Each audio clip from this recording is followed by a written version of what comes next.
नमस्कार जी, good evening one and all. जल्दी से जल्दी जुड़ जाइए। रात के 9:30 बज चुके हैं। मैं संजीव शर्मा हाजिर हूं आपके मनपसंद चैनल पंजाब केसरी टीवी पर दिन भर की खबरों का हाल लेकर। चर्चा एक एक खबर की करेंगे। क्या स्थिति देश में कोविड की है, क्योंकि कोविड को लेकर एक अच्छी खबर नहीं आ रही है। मनीष आर गर्ग जी, आपका बहुत बहुत शुक्रिया जी। Doctor Priya Shukla, thank you very much for joining us. बाकी लोग भी जल्दी से जल्दी जुड़ जाएं तो शुरू करेंगे। राजीव बिश जी, कैसे हैं आप? Good evening, thank you very much.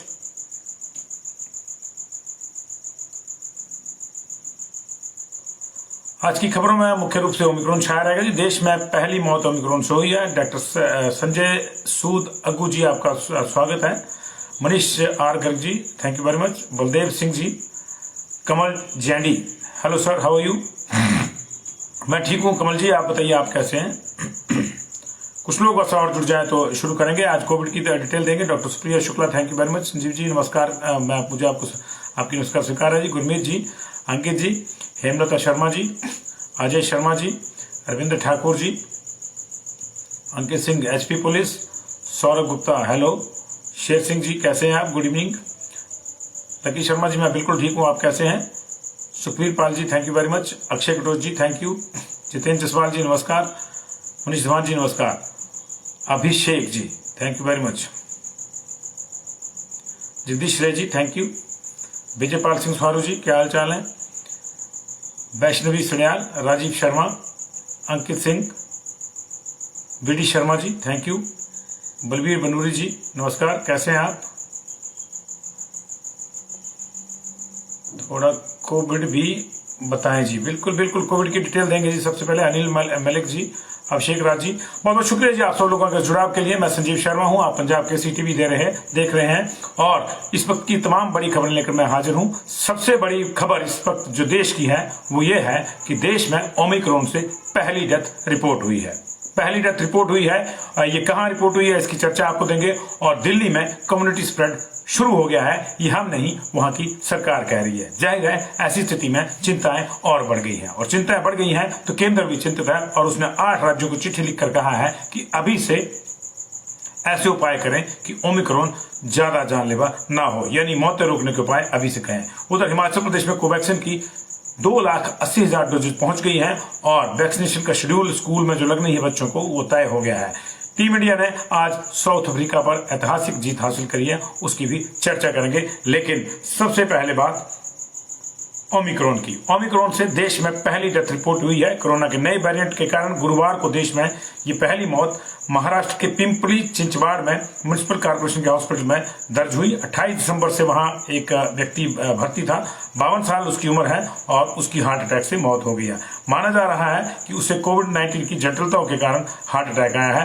मरने वाला मरीज नाइजीरिया से लौटने के बाद ओमिक्रॉन से पॉजिटिव पाया गया है। महाराष्ट्र में जो पहला केस आया था वो यहीं आया था, पिंपरी चिंचवाड़ में, यहीं से आया था। लेकिन आज ये पहली डेथ हुई। 52 साल का जो व्यक्ति जो फॉरेन रिटर्न था, नाइजीरिया से आया था, उसकी डेथ हो गई है। इसको कोविड पॉजिटिव पाया गया था। इसके अलावा अगर बात करें तो देश में ओमिक्रॉन से हालात बिगड़ते जा रहे हैं। लगभग 1200 से ऊपर ये केसेस चले गए हैं। सुबह ये 1000 थे, 200 और बढ़ गए हैं और 200 से ज्यादा केसेस और बढ़ गए। अभी फाइनल टैली आनी है इसकी, लेकिन अभी 24 घंटे के भीतर सबसे ज्यादा 200 केस महाराष्ट्र में आए हैं। To be exact 190 cases Maharashtra में आए हैं और ये अपने आप में रिकॉर्ड है। एक दिन के भीतर एक ही राज्य में 198 केसेस आए हैं।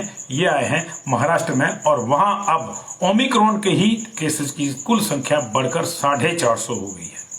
देश में ये 1250 के आसपास है। फाइनल टैली आनी है, रात के 10 बजे आती है, जिसको हम आपको सुबह की बुलेटिन में बता पाएंगे अगर अभी नहीं आई तो। लेकिन ये स्थितियां भयावह हैं।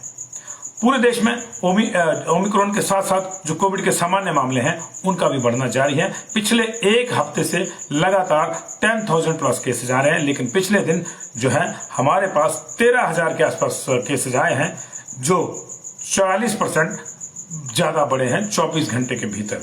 ये अपने आप में चिंता का विषय है और इसको लेकर जो है चिंताएं पूरे देश में भी हैं और सरकार भी चिंतित है। अगर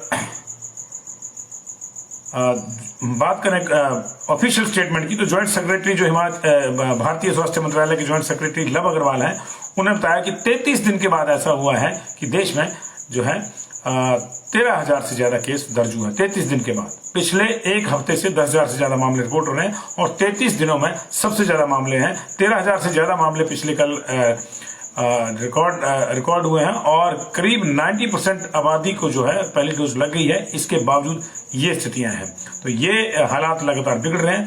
26 दिसंबर के बाद से लगातार 10,000 केसेज आ रहे हैं देश में और ऐसी स्थिति में 8 राज्यों की हालत खस्ता है। 8 राज्यों की हालत खस्ता है, इसमें महाराष्ट्र, दिल्ली ये टॉप पे बने हुए हैं। इसके अलावा कर्नाटक, गुजरात, केरल, पश्चिम बंगाल, यहां पे जो है तमिलनाडु, गुजरात, यहां पे पॉजिटिविटी रेट ज्यादा है।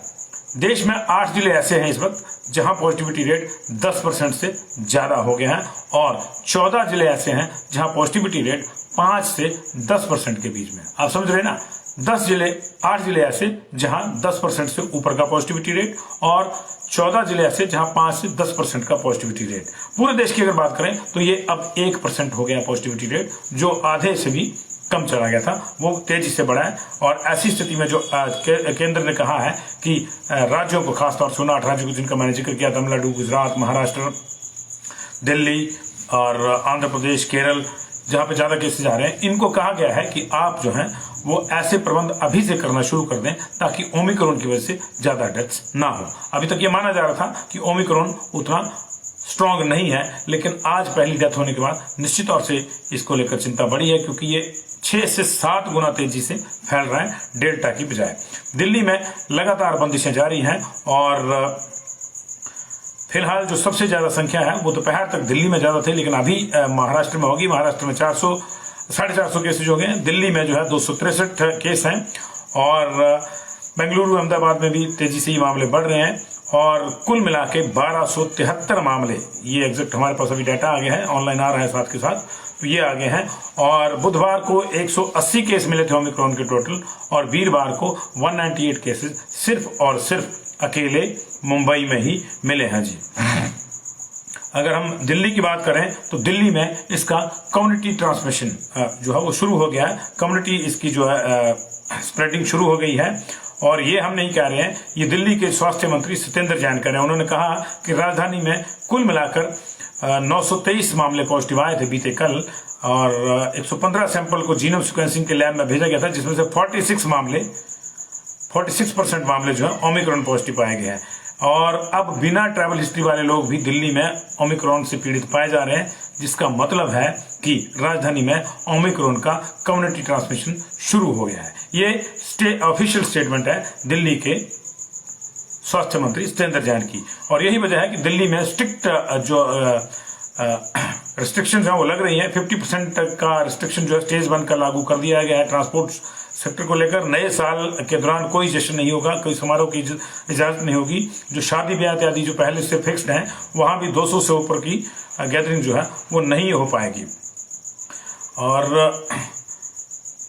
ये अपने आप में हमारे लिए चिंता का विषय है, क्योंकि दिल्ली से टूरिस्ट ज्यादा आता है हिमाचल प्रदेश में। तो ऐसी स्थिति में अगर हिमाचल प्रदेश में अगर टूरिस्ट लापरवाह होकर आता है और हम लापरवाह रहते हैं, तो ये जो है वो भी चिंता का विषय हमारे लिए हो जाएगा। पंजाब में भी ओमिक्रॉन की एंट्री हो गई है और अनफॉर्चुनेटली ये केस वहीं आया है जहां पंजाब में भी कोविड का पहला केस पिछले मार्च में आया था। ये नवा शहर में फॉरेन से लौटे एक व्यक्ति को जो है पॉजिटिव पाया गया था। अभी वो नेगेटिव हो गया है, लेकिन ये सामने आया है कि उसको ओमिक्रॉन था, यानी जो उसकी जीनोम सीक्वेंसिंग का जो नतीजा है वो लेट आया है और अब उसको नेगेटिव घोषित किया गया है। लेकिन अब उसकी कॉन्टैक्ट ट्रेसिंग जो है वो शुरू करनी हो गई है और उसके कॉन्टैक्ट में आए 2 लोग भी पॉजिटिव पाए गए। ये अब उनका भी ओमिक्रॉन के लिए जीनोम सीक्वेंसिंग होगी। दिक्कत कहाँ आ रही है? दिक्कत वहां आ रही है कि जहां कोई व्यक्ति फॉरेन से आता है, उसका टेस्ट होता है RT-PCR, उसमें वो पॉजिटिव पाया जाता है, लेकिन उसके बाद जीनोम सीक्वेंसिंग के लिए जो उसका सैंपल भेजा जाता है, इससे पहले कि उसका रिजल्ट आए वो आदमी टेक्निकली जो है वो नेगेटिव मान लिया जाता है, क्योंकि 10 दिन का समय है। अब हम किसी की नेगेटिव रिपोर्ट का इंतजार करते नहीं। होना क्या चाहिए कि विदेश से जो लोग आ रहे हैं उनकी नेगेटिव रिपोर्ट का भी इंतजार किया जाए, या तो ऐसा प्रबंध किया जाए पहले ही कि 10 दिन के भीतर भीतर ही उसकी जीनोम सीक्वेंसिंग का रिजल्ट आ जाए, लेकिन वो आ नहीं रहा है। और ऐसी स्थिति में ऑटोमेटिकली जो केंद्रीय गाइडलाइंस है, ICMR की गाइडलाइंस है, जो भारतीय चिकित्सा अनुसंधान परिषद है, उसकी जो गाइडलाइंस है Indian council for medical research की, वो और केंद्रीय स्वास्थ्य मंत्रालय की, वो कहती है कि 10 दिन के बाद जो है बंदा ऑटोमेटिकली नेगेटिव हो जाता है। अब ये अजीब मामला है, ये डेल्टा और पुराने वेरिएंट के लिए था, लेकिन जीनोम सीक्वेंसिंग के लिए अब ये देखना होगा कि हमको ये कहीं ना कहीं जरूरत महसूस हो रही है कि या तो लैब बढ़ाई जाए जीनोम सीक्वेंसिंग की, ताकि 2-3 दिन के भीतर ही आ जाए। आज बंदा बाहर से आया, पॉजिटिव आया, 2 दिन के भीतर उसका जो सैंपल है उसकी जीनोम सीक्वेंसिंग भी हो जाए, लेकिन ये हो रही नहीं रही। WGS जो है वो हो नहीं रही है और ये चिंता का विषय है। तो पंजाब में भी पहला केस आ गया है, हिमाचल प्रदेश में एक केस आ चुका है, उसको जिस दिन पता चला कि वो पॉजिटिव आया उसी दिन वो उसके 10 दिन पूरे हुए तो कह दिया कि नेगेटिव भी हो गया है। तो ऐसी जैसी जो चर्चाएं हैं वो चिंता में डालती हैं। आपको याद होगा इलाहाबाद हाई कोर्ट ने चुनाव आयोग और केंद्र से आग्रह किया था कि अगर संभव हो तो चुनाव टाल दें, लेकिन चुनाव आयोग ने स्पष्ट किया है आज कि चुनाव नहीं टलेंगे। मुख्य चुनाव आयुक्त ने जो है बैठक ली थी आज सत्र का। मुख्य चुनाव आयुक्त सुशील चंद्र ने कहा है कि सभी राजनीतिक दलों से राय ली गई है, प्रशासन से बात की है और सभी राजनीतिक दल चाहते हैं कि चुनाव नहीं टाले जाएं, चुनाव करवाए जाएं। हाँ, रैलियों इत्यादि पे जो प्रतिबंध लगने हैं या जो रिस्ट्रिक्शंस लगनी है उसके लिए वो तैयार है। तो अब देखते हैं कि चुनाव आयोग रैलियों पे ऊपर क्या रिस्ट्रिक्शन लगाता है। फिलहाल 11,000 बूथ उत्तर प्रदेश में बढ़ा दिए गए हैं। 15 करोड़ वोटर हैं, 52 लाख से ज्यादा नए वोटर्स हैं वहां पे। 800 पोलिंग स्टेशन पर जो है महिला पोलिंग अधिकारी की तैनाती होगी और 5 जनवरी तक फाइनल मतदाता सूची से जारी हो जाएगी। लेकिन इस बार 11,000 संख्या जो है बूथ की बढ़ा दी जाएगी ताकि कोविड प्रोटोकॉल का ध्यान रखा जाए और जो बुजुर्ग लोग हैं और दिव्यांग हैं या फिर कोविड पेशेंट हैं उनको घर से ही वोट करने की सुविधा दी जाएगी। तो ये है मामला। लेकिन आपसे देखिए बहुत से लोगों के कमेंट आ रहे हैं कि जो है वो रैलियां बंद होनी चाहिए, लेकिन होंगी या नहीं होंगी ये हम नहीं कह सकते। तो WHO ने भी वार्निंग दी है कि ओमिक्रॉन और डेल्टा मिलकर जो है कोविड की सुनामी ला सकते हैं और स्थितियां ऐसी आ सकती हैं कि पूरे विश्व में बड़े से बड़ा स्वास्थ्य ढांचा जो है वो चरमरा सकता है। तो आप समझिए इस चीज को लाइटली नहीं लेना है, इस चीज को लाइटली नहीं लेना है। कुछ भी हो सकता है और देश में पहली डेथ भी हो गई है, इसलिए आप कोविड प्रोटोकॉल का पूरा ध्यान रखें। आपने पहले भी ध्यान रखा, लेकिन अब ज्यादा रिलैक्स होने की जरूरत नहीं है। अभी फिर से वही दौर लौट आया है। तो जो लोग मास्क इत्यादि भूल गए थे वो लोग जो है फिर से इसका प्रयोग करना शुरू कर दें। दिल्ली में अब तक 2 करोड़ जो है जुर्माना वसूल लिया गया लोगों से। मेरी समझ में ये नहीं आ रहा है कि केसेस बढ़ रहे हैं, लोग परेशानी में हैं, इसके बावजूद वो कोविड प्रोटोकॉल का ध्यान क्यों नहीं रखते। 2 करोड़ जुर्माना दे दिया लेकिन मास्क नहीं खरीदेंगे। तो ये अभी तक की जो है टॉप जो हमारे राज्य हैं इस वक्त 450 केस जो है ओमिक्रॉन के वो महाराष्ट्र में है, दिल्ली में 270 हैं, गुजरात में 101 केस हो गया, राजस्थान में 73 हो गए हैं, केरल में 70 हैं और ये टॉप 5 राज्य हैं जहां पे हैं। बाकी जगहों पे भी हैं और हरियाणा इत्यादि में भी तेजी से बढ़ रहे हैं। हरियाणा में भी ये 12 केसेस अब तक आ चुके हैं। इसलिए हमारी चिंता आसपास है, हमारे यहाँ नहीं। हमारे यहाँ पिछली बार भी आपने देखा होगा कि तमाम जो हमारा वातावरण था वो ठीक था। बिगड़ा कहाँ से? जब बाहर से इन्फ्लक्स बढ़ा। अभी बाहर से इन्फ्लक्स बढ़ने का क्या है कि सब जगह बंदिशें लगी हुई हैं। देहरादून, उत्तराखंड, यहाँ आपको जाना है तो कोविड की दोनों डोजेज होनी चाहिए। पंजाब, चंडीगढ़, हरियाणा, यहाँ स्ट्रिक्ट रिस्ट्रिक्शंस हैं, यहाँ पे कोई सेलिब्रेशन नहीं है न्यू ईयर की। लेकिन हिमाचल में सब ओपन है और ये ऐसा इसलिए किया गया है ताकि टूरिज्म इंडस्ट्री को कोई नुकसान ना हो। लेकिन टूरिज्म इंडस्ट्री के नुकसान की जो भरपाई है वो कहीं इस लिहाज से महंगी ना पड़ जाए क्योंकि टूरिस्ट यहाँ आके भी उसी तरह से आ रहे हैं, ना कोई मास्क है ना कोई दूसरे प्रोटोकॉल का ख्याल रखते हैं। भीड़ भड़का सब जगह होगा निश्चित तौर से और जाएगा क्योंकि कोई बंदिश नहीं है तो आप किसी को कह भी नहीं सकते सिवाय इसके कि आप मास्क लगाने के लिए कह दिए। और आपने देखा होगा कि पुलिस के साथ कितने लोग उसमें भी झड़प करते हैं। हिमाचल प्रदेश की अगर बात करें तो हिमाचल प्रदेश में आज कुल मिला के हिमाचल प्रदेश में भी केसेस बढ़ रहे हैं। मैं आपको बता दूं आज कुल मिला के हमारे पास 65 नए केस आए हैं और 53 जो है वो 35 जो है लोग ठीक होके गए हैं। लेकिन समस्या ये है कि जहां 26 तारीख को हमारे पास 344 केसेस रह गए थे 26 तारीख को, वो अब बढ़कर एक्टिव केसेस की बात कर रहा हूं, वो अब बढ़कर फिर से 430 हो गए हैं। आप देखिए कितना जो है 80 से 90 केसेस जो हैं वो बढ़ गए हैं। 24 दिसंबर से ये डिक्रीज ज्यादा होना शुरू होता है। 24 दिसंबर को लास्ट टाइम हम जो है 405 थे एक्टिव केसेस हमारे पास। 25 को ये घट के 381 हुए, 26 को ये घट के 344 हुए, 27 को भी 344 रहे, 28 को 370, ये बढ़ने शुरू हो गए 27 के बाद, 28 को जो है 370 और 29 को फिर से 403 हो गए और 30 तारीख को यानी आज 430 एक्टिव केस हैं। आज हमारे पास जो है 65 नए केसेज आए हैं, 35 रिकवर हुए हैं। जो नए केसेज आए हैं वो जो है 2 जिलों को छोड़कर बाकी 10 जिलों में आए हैं, 3 जिलों को छोड़कर, माफ कीजिएगा। चंबा में कोई नया केस नहीं है, लाहौल स्पीति में कोई नया केस नहीं है और किन्नौर में कोई केस नहीं है। बिलासपुर में एक नया केस आया है, 3 केस हमीरपुर में आए हैं, 26 केस कांगड़ा में आए हैं, 5 केस कुल्लू में आए हैं, 3 केस मंडी में आए हैं, 21 केस शिमला में आए हैं, 1 केस सिरमौर में आया है, 4 केस सोलन में आए हैं, 1 केस ऊना में आया है। कुल मिला के 65 केस आए हैं जो रिकवर हुए हैं। बिलासपुर में 1 रिकवर, चंबा में 1 रिकवर, हमीरपुर में 10, कांगड़ा में 11, इसके बाद जो किन्नौर में 2 रिकवर हुए हैं, कुल्लू में कोई रिकवरी नहीं, लाहौल स्पीति में कोई रिकवरी नहीं है जी। मंडी में जो है उसके बाद 2 रिकवरी है, 5 लोग रिकवर हुए हैं शिमला में, लेकिन 21 नए आ गए हैं वहां पे। सिरमौर में कोई रिकवरी नहीं है, 2 लोग रिकवर हुए सोलन में, वहां 4 और आ गए हैं। ऊना में 1 की रिकवरी है, 1 ही केस आज ऊना में रिपोर्ट हुआ है। एक डेथ भी रिपोर्ट हुई है शिमला में 85 ईयर्स की मेल की, और इसको मिलाकर 3858 डेथ अब तक टोटल हो चुकी है। कुल मिलाकर 2,28,770 लोग पॉजिटिव आ चुके हैं अभी तक। 20 मार्च 2020 को पहला केस आया था, तब से लेकर। एक्टिव केसेस की संख्या की मैं बात करूं तो कांगड़ा में फिर से बढ़ाव हो रहा है। कांगड़ा 95 पे आ गया था, अब जो है 137 एक्टिव केसेज हो गए वहां पे। बिलासपुर में 51 एक्टिव केसेज हैं, चंबा में 1 एक्टिव केस रह गया है, 35 हमीरपुर में भी अभी एक्टिव हैं, 2 केस एक्टिव हैं अभी किन्नौर में, कुल्लू में 11 केस एक्टिव हैं। लाहौल स्पीति अब कोविड फ्री हो गया है, ये अच्छी बात है, कोविड फ्री हो गया लाहौल स्पीति फिर से। 31 केस मंडी में एक्टिव है, 63 केस शिमला में एक्टिव है, 13 केस सिरमौर में एक्टिव है, 50 सोलन में और 36 केस जो है वो अभी एक्टिव है ऊना में। 430 केस एक्टिव है हिमाचल प्रदेश में। लेकिन मैंने आपको बताया कि पिछले 4 दिन से यहाँ भी केसेज जो है बढ़ रहे हैं। 344 हो गया, 344 हो गया था, लेकिन अब जो है 430 हो गया, तो लगभग 90 के आसपास केस जो है 85-90 के आसपास केस जो है बढ़े हैं। और अब बात करते हैं हिमाचल प्रदेश के कोवैक्सीन की। कोवैक्सीन आ गया है हिमाचल प्रदेश में, 2,80,000 डोज आ गई। ये बच्चों को लगेगी जो 15 से 18 साल के बच्चे हैं उनको लगेगी।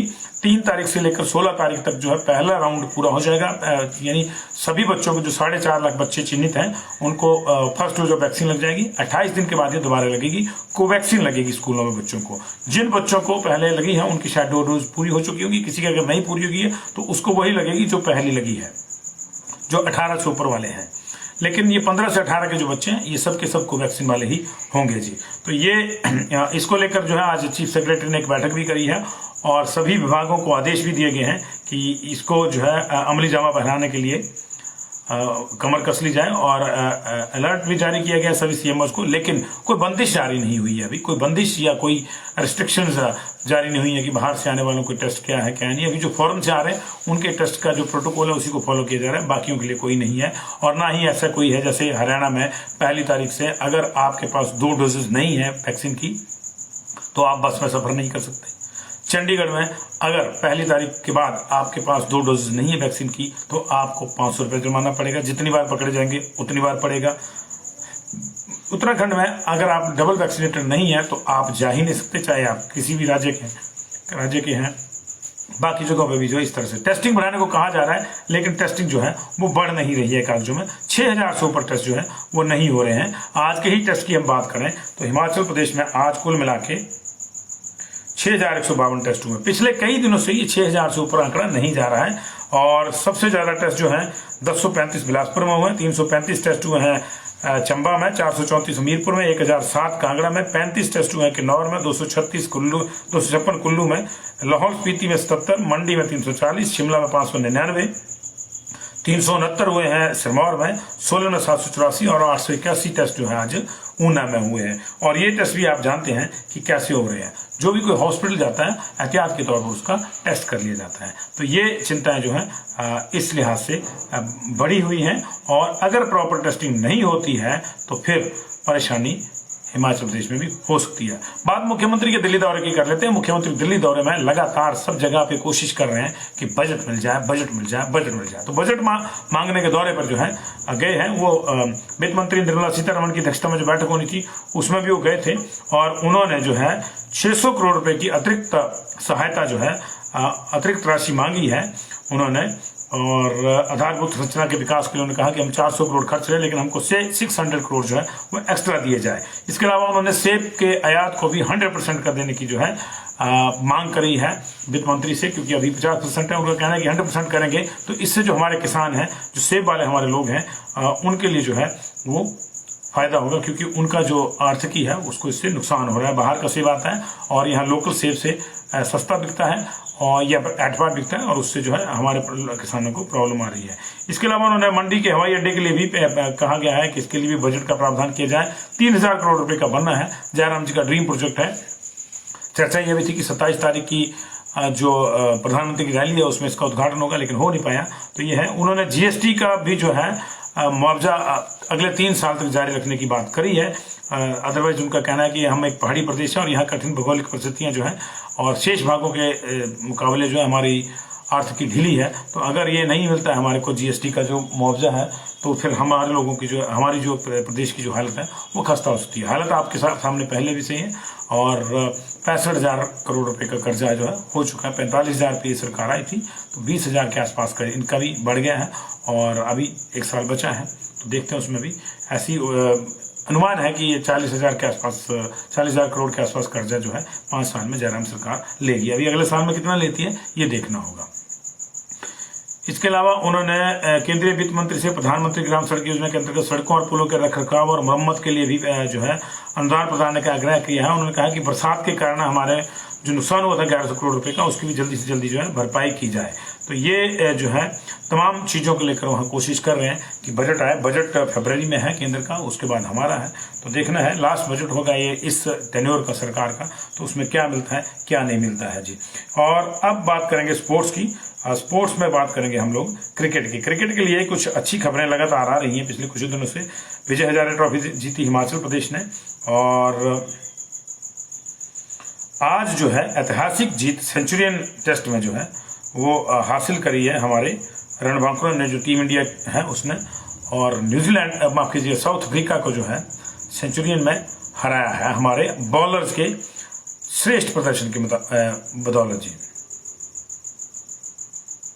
ये जरा मैं इसका पूरा डिटेल 1 मिनट में आपको मैं निकाल लेता हूं। भारत पहली ऐसी एशियाई टीम है जिसने सेंचुरियन में साउथ अफ्रीका को हराया है, और इसमें हमारे जो तेज गेंदबाज हैं जसप्रीत बुमराह और मोहम्मद शमी, उन्होंने 3-3 विकेट लिए। दूसरी पारी में मोहम्मद सिराज और ऑफ स्पिनर रविचंद्र अश्विन ने 2-2 विकेट लिए, और इस शानदार प्रदर्शन की बदौलत जो है 113 रन से जो है सेंचुरियन टेस्ट के अंतिम दिन भारत ने साउथ अफ्रीका को पटखनी दे दी, और 3 मैचों की सीरीज में 1-0 की बढ़त जो है अब इंडिया की हो गई है। वो पहली एशियाई टीम है जिसने दक्षिण अफ्रीका को इस मैदान पर हराया है। भारत ने पहली पारी में 327 रन बनाए थे, और दक्षिण अफ्रीका को जो है 197 पर ऑल आउट करके जो 130 की बढ़त भारत ने ली थी। दूसरी पारी में 374 रन बनाए थे, और मेजबान टीम के सामने 305 रन का जो है एक लक्ष्य रखा गया था, जिसका पीछा करते हुए मेजबान टीम जो है 190 रन पर जो सिमट गई। तो बहुत बहुत शुक्रिया जी। और तमाम दूसरी खबरों को लेकर हम लोग जुड़ते रहेंगे। सुबह भी हमारा बुलेटिन रहता है 10 बजे के आसपास, रात को ये 9:30 बजे का बुलेटिन हम लोग कोशिश कर रहे हैं कि लगातार कंटिन्यू करें। बीच में कहीं टूर पे या किसी रैली में कुछ आयोजन में होता है तो वहां फिर मुलाकात नहीं हो पाती, तो आप जुड़ते हैं। थैंक यू वेरी मच जी। और पुलिस पे बैंड को लेकर अभी सरकार सुस्त है जी। हमने आपका आशीष आदर्श चौधरी जी और तमाम जो मेरे लोग देख रहे हैं पुलिस वाले, आपको याद होगा हमने वादे के मुताबिक मंडी में भी ये सवाल मुख्यमंत्री मोदी से किया था, तो उन्होंने कहा था कि थोड़ा सा संयम रखें। तो संयम तो हो ही रहा है। ये संयम ही था कि पुलिस वालों के जो परिजन थे उन्होंने तय कार्यक्रम के अनुसार वहां पे कोई इस तरह का प्रदर्शन नहीं किया, और वो संयम ही था। और कितना रखना है कितना नहीं ये तो नहीं जानते हम, लेकिन ऐसा अभी कोई फैसला नहीं हुआ है। हाँ, जेबीटी को लेकर जो रिव्यू पिटीशन जरूर डाल दिया, जेबीटी और बीएड वाला जो मामला है, क्योंकि अब एक नया मामला आ गया। शास्त्री वाले मामले में भी कुछ बीएड का चक्कर पड़ता नजर आ रहा है। माननीय अदालत ने उसमें भी कुछ स्पष्टीकरण मांगा है। तो इससे पहले कि इस तरह की कोई नौबत आए, तो जेबीटी का जो केस है उसको लेकर आज सरकार ने रिव्यू पिटीशन फाइल कर दिया है हाई कोर्ट में। और दूसरा जो JOIT 817 का मामला है उसका निर्णय अभी भी इस पहले नहीं हुआ है। Thank you very much ji.